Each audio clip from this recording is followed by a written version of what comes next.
अब देखो सेकंड है point slow form of a line, मतलब अगर कोई लाइन है, ठीक है, अब सपोज ये लाइन है, ये लाइन है, ठीक है, और इस लाइन के लिए लास्ट टाइम क्या था हमारे पास, स्लोप और इंटरसेप्ट पता था। इस बार ये जो लाइन है, इस लाइन के लिए हमारे पास क्या इंफॉर्मेशन है, पॉइंट एंड स्लोप। तो पॉइंट मतलब इस लाइन पे एक नोन पॉइंट होगा।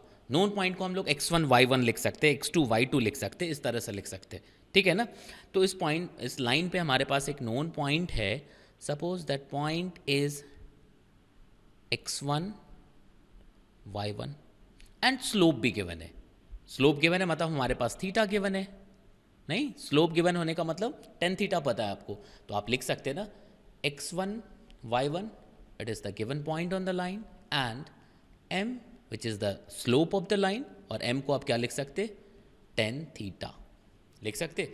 मैंने क्या बताया हुआ है, जब भी आपको लाइन का इक्वेशन लिखना है, सबसे पहले लाइन ड्रॉ करिए और उस लाइन पे एक पॉइंट एज्यूम कर लीजिए एक्स वाई। हमने एक पी पॉइंट एज्यूम कर लिया, जैसा करते हैं हम लोग हमेशा, ठीक है। और ये जो पॉइंट है इसको कुछ ए एज्यूम कर लो, ठीक है। और फिर से अब आपको आइडिया समझ आया होगा कि करना क्या है। यहाँ पे वापस एक ट्रायंगल बना देते हैं, ठीक है। देखो यहाँ से लिखा, ये लिख सकते।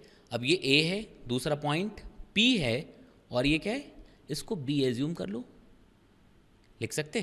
तो यहाँ से अगर आप देखेंगे फिर से एक राइट एंगल ट्रायंगल बन गया, ठीक है। अब ये x1 y1 होने का मतलब है कि यहाँ से अगर डिस्टेंस देखेंगे हम लोग तो ये x1 के वन है, ठीक है। और अगर यहाँ से देखा जाए, ठीक है ना, ये हाइट, अगर यहाँ से ये हाइट देखी जाए तो ये y1 के वन है, ठीक है। और यहाँ से अगर देखें तो ये पूरा क्या है, ये टोटल लेंथ y है, ठीक है। तो अगर इस ट्रायंगल की बात करें आप, तो उस ट्रायंगल के लिए क्या इन्फॉर्मेशन है, पी बी, ये जो हाइट है, अगर इस हाइट की बात करें तो ये y माइनस y1 होना चाहिए, बिल्कुल हो जाएगा। और ये लेंथ ए बी, ये कितना हो जाएगा, यहाँ से यहाँ तक कितना है, x है, बिकॉज इस पॉइंट को हमने एक्स वाई एज्यूम किया हुआ है, ठीक है। तो इसको क्या लिख सकते, x माइनस x1 लिख सकते। तो ये थीटा है भाई, तो ये भी थीटा होगा। यहाँ तक मेरे को नहीं लगता बताने की ज़रूरत है, आपको समझ आया होगा थीटा। तो from triangle A B and P, A B and P, this angle is theta. तो आप क्या लिख सकते, टेन थीटा। टेन थीटा को P B upon A B लिख सकते। और टेन थीटा कितना लिख सकते आप, एम। पी बी को क्या लिख दोगे, y minus y1 divided by x minus x1 लिख सकते। अब यहीं से हमारे पास फाइनली वो इक्वेशन आ जाएगा। तो cross multiplication y minus y1 equals m into x minus x1। This is the equation of straight line, this is the equation of straight line.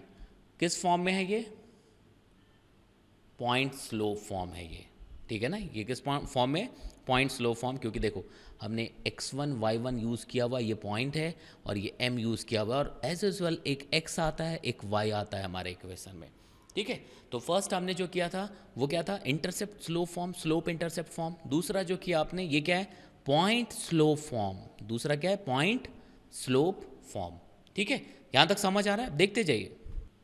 अब देखिए इस क्वेश्चन में क्या कह रहा है, find the equation of the perpendicular bisector of the line segment joining the points A and B.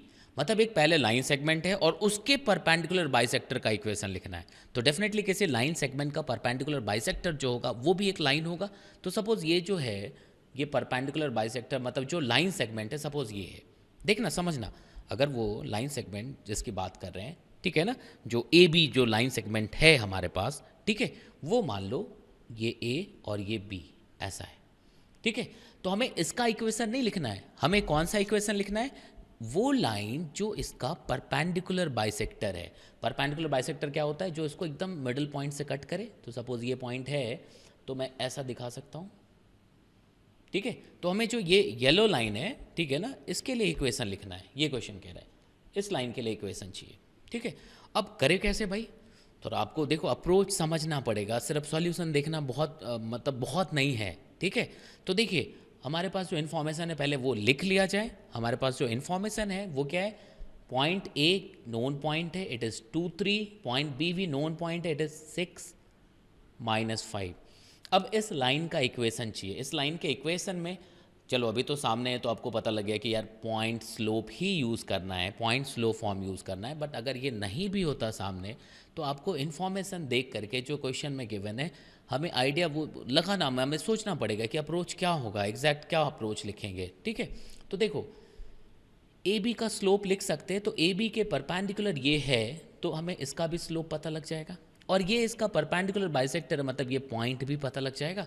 तो इसको मैं x1 y1 लिख देता हूँ जो आप डेफिनेटली कैलकुलेट कर सकते हैं, और इसका मैं स्लोप m लिख देता हूँ जो पहले क्वेश्चन के हिसाब से कर सकते हैं हम लोग। ठीक है, तो मैं अब डायरेक्टली लिख रहा हूँ m into slope of A B equals -1।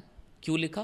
Because this line is perpendicular to this line, because ये लिखा हुआ है this line is the perpendicular bisector of A B. ठीक है, देयरफॉर m कितना आ जाएगा? -1 अपॉन एम ए बी। अब एम ए बी के लिए ज़्यादा समय ख़राब करने की ज़रूरत नहीं, आप y2 - y1 upon x2 - x1 से कर सकते। मैंने बताया हुआ आपको पहले, एम ए बी अगर लिखना हो तो आप क्या लिखोगे? y2 - y1 upon x2 - x1 लिख सकते हैं ना। तो यहाँ से कितना आ जाएगा ये? -5, ठीक है, -5 - 3 डिवाइडेड बाय 6 - 2। ठीक है, तो 8 अपॉन 4 -8 अपॉन 4 मतलब -2 आ गया। तो यहाँ से देखो -1 अपॉन -2 मतलब फाइनली m जो हमारे पास है ये 1/2 है। ठीक है, अब ये परपेंडिकुलर बाइसेक्टर है, तो परपेंडिकुलर बाइसेक्टर है मतलब उस पॉइंट का सेक्शन फॉर्मूले से निकाल सकते हैं हम लोग। तो अगर x1 y1 लिखना हो तो अगर x1 की बात करें तो ये क्या होगा? x1 plus x2 upon 2, section formula में पढ़ा हुआ है आपने कि अगर मिडिल पॉइंट निकालना हो तो x1 प्लस x2/2, तो क्या हो जाएगा? 2 + 6 अपॉन 2, इट मीन्स कि 4 लिख सकते। और y1 कितना आ जाएगा? y1 कितना आएगा? y1 मतलब यहाँ पे y और इसका सम, तो क्या हो जाएगा? 3 + -5 लिख सकते हैं ना। तो मतलब क्या आएगा? 3 - 5 अपॉन 2 मतलब ये कितना आएगा? -1। मतलब ये जो पॉइंट है इट इज़ 4 - 1। अब बहुत कुछ करने की ज़रूरत है नहीं, इक्वेशन क्या है? y - y1 equals m into x - x1। ठीक है, तो y - y1, y अननोन रहेगा इक्वेशन में, चाहिए हमें। y1 को क्या लिख सकते? -1। स्लोप कितना आ गया? 1/2। x - x1 कितना आ गया? इट इज 4 लिख सकते। यहाँ तक समझ आ रहा है? अब इसको थोड़ा सिंप्लीफाई करेगा, अरेंज करेगा। ठीक है, तो इसको अगर आप उस फॉर्म में ले आए, यहाँ तक समझ आ रहा है? ये कैसे लिख रहे हैं ये पता लग गया? अब इसको लिख दीजिए आप। तो स्टैंडर्ड फॉर्म में लिखें तो x/2 इस तरफ 2 इधर मल्टीप्लाई कर दो, आप इसको सॉल्व कर लीजिएगा। तो फाइनली जो आएगा x - 2y - 6 इक्वल्स 0। ठीक है, ये भी कर लिया हमने। यहाँ तक समझ आ रहा है? फिर next form of the equation पे चलते हैं हम लोग। ठीक है, यहाँ तक समझ आया? गुड।